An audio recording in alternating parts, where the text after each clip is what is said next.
how do you develop confidence in karate in your journey as you're studying karate?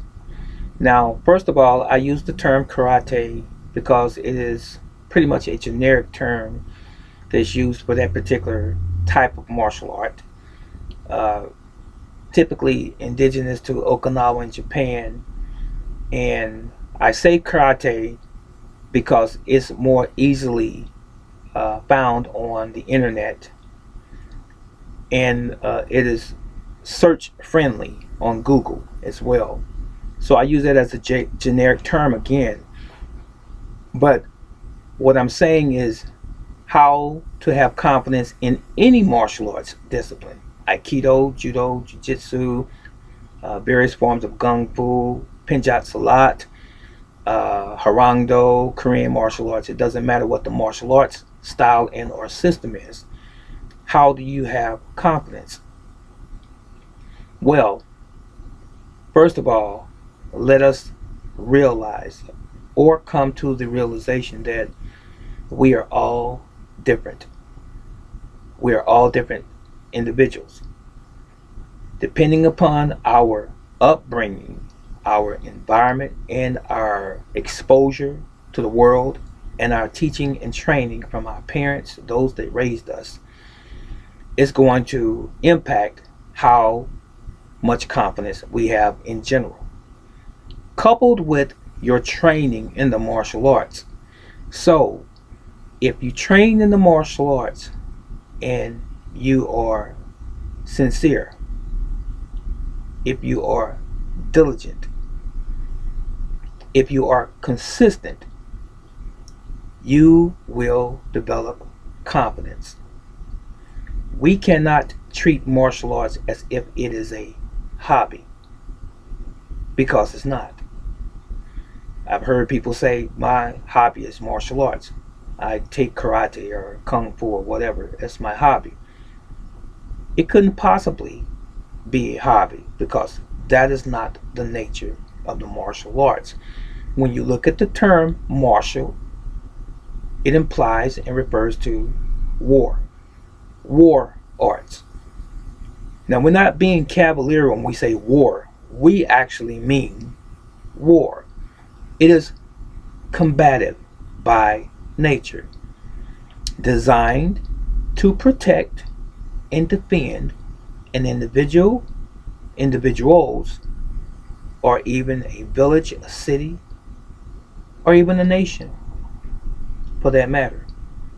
So, when you embark upon your studies and your training in the martial arts, you must approach it as such, a serious endeavor. Now, depending upon what art it is that you are training in, the rules might be a little bit different, but fundamentally, the concept, the idea is the same, and that is to train religiously in your particular craft if you are to gain a sufficient amount of proficiency in that particular art. Now, if a person takes a haphazard attitude towards training in any martial discipline, Shotokan, Goju-Ryu, Shoryu, uh, any various forms of Kung Fu again, Taekwondo, Tang Sudo, and so on. If you take an attitude of lassitude and you're not really dedicated to your training, then your result is not going to yield your greatest ability. You won't, in other words, realize your greatest potential. So, how do you become confident? As I forestated, every individual is different. There are some people that have aggressive personalities. There are some people who have very passive personalities. And there's the other people that are in between those two areas. So, when, regardless of what personality you have, when you train sufficiently, with your heart and you are engrossed in what you're doing and you're training with purpose, with meaning, with intent, true intent and heart, your particular craft will be there for you when you need it. I'm telling you not what I think, I'm telling you what I know.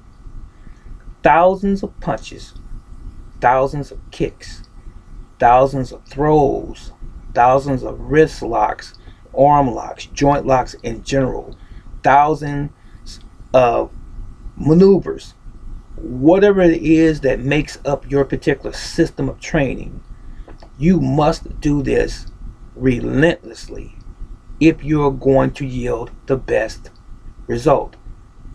And I tell you this from experience.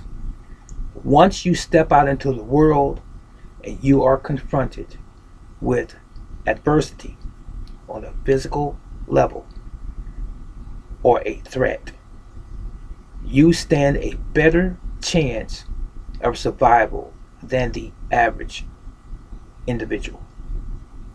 And therein lies your confidence. Your confidence, in summary or summation, comes from doing the thing and doing it relentlessly and doing it well. And trust and believe, as the old Japanese maxim goes, it's Mushin Notion. When you're confronted with an enemy, it happens all by itself. It's responsive and you don't have to think about it. Therein lies your confidence.